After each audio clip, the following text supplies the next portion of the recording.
ഇപ്പോൾ അദ്ദേഹം പറയുന്നല്ലോ മലബാറിൽ വിദ്യാഭ്യാസ സ്ഥാപനങ്ങൾ അനുവദിച്ചില്ല. ഈ 9 വർഷമായി അദ്ദേഹത്തിന് പരാതിയില്ല. 9 വർഷം മുമ്പുണ്ടായിരുന്ന സർക്കാർ തനിക്കത് അനുവദിച്ചില്ല എന്നുള്ളൊരു പരാതി അദ്ദേഹം അവിടെ പോയി പറയുമ്പോൾ മലപ്പുറത്തിനെതിരെ വർഗീയ പരാമർശങ്ങൾ നടത്തുന്നു. യഥാർത്ഥത്തിൽ ഇവിടെ വടക്ക് വിടട്ടെ, തെക്ക് അദ്ദേഹം തുടങ്ങിയ വിദ്യാഭ്യാസ സ്ഥാപനങ്ങളുടെ സ്ഥിതി എന്താണെന്ന് പരിശോധിക്കണം.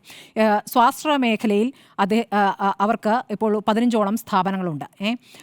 എല്ലാ സ്ഥലത്തും തുടങ്ങാൻ ആവശ്യപ്പെട്ടത് ഈ എന്താ പറയുക, ക്യാപിറ്റൽ ഇൻവെസ്റ്റ്മെൻറ്റ് എന്നുള്ളത് SNDP യോഗം ഇട്ടിട്ടല്ല. അത് യൂണിയനുകളോട് നിങ്ങൾ തുടങ്ങിക്കോളൂ, നിങ്ങൾ സ്ഥലം മേടിക്കൂ, നിങ്ങൾ പിരിക്കൂ. അതായത് അത് ഓരോ സ്ഥലങ്ങളിലെയും സമ്പന്നരുണ്ടെങ്കിൽ അവരെയൊക്കെ ചേർത്ത് അവരുടെ പണം പിരിച്ചൊരു ട്രസ്റ്റ് തുടങ്ങും, അങ്ങനെ തുടങ്ങൂ എന്ന് പറഞ്ഞു.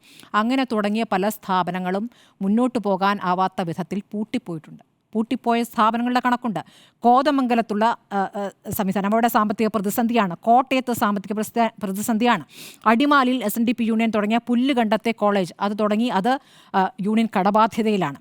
അങ്ങനെ 15 എണ്ണത്തിൽ 10% കൂടുതൽ നശിച്ചിരിക്കുന്നു ഇദ്ദേഹത്തിന്റെ നേതൃത്വത്തിൽ. ലാഭമുള്ളതെല്ലാം മറ്റേ കൂടെ കൂട്ടുകയും ചെയ്യും. അതെ, ട്രസ്റ്റ് ഉണ്ടല്ലോ, ട്രസ്റ്റിന്റെ കൂടെ കൂട്ടും. അപ്പോൾ ട്രസ്റ്റിന്റെ കാര്യത്തിൽ ഇപ്പോൾ ട്രസ്റ്റിന് കുറച്ച് പണം എടുത്ത് അതിനെ ഒന്ന് നന്നാക്കാം എന്നുള്ള അഭ്യർത്ഥന വെച്ചിട്ടും അദ്ദേഹം അത് സമ്മതിച്ചിട്ടില്ല. അപ്പോൾ സ്ഥലം പോലും ബാങ്കിൽ നിന്ന് ലോൺ എടുത്ത് വാങ്ങാൻ പറഞ്ഞിട്ട് യൂണിയൻ പ്രതിനിധികളെ കടക്കണിയിലാക്കിയിരിക്കുന്ന നേതാവാണ് ഇദ്ദേഹം. അദ്ദേഹത്തിന് 30-ാം വർഷമാണ് ഇവിടെ ആഘോഷിക്കാൻ പോകുന്നത്. അതാണ് തെക്കിലുള്ള സ്ഥിതി.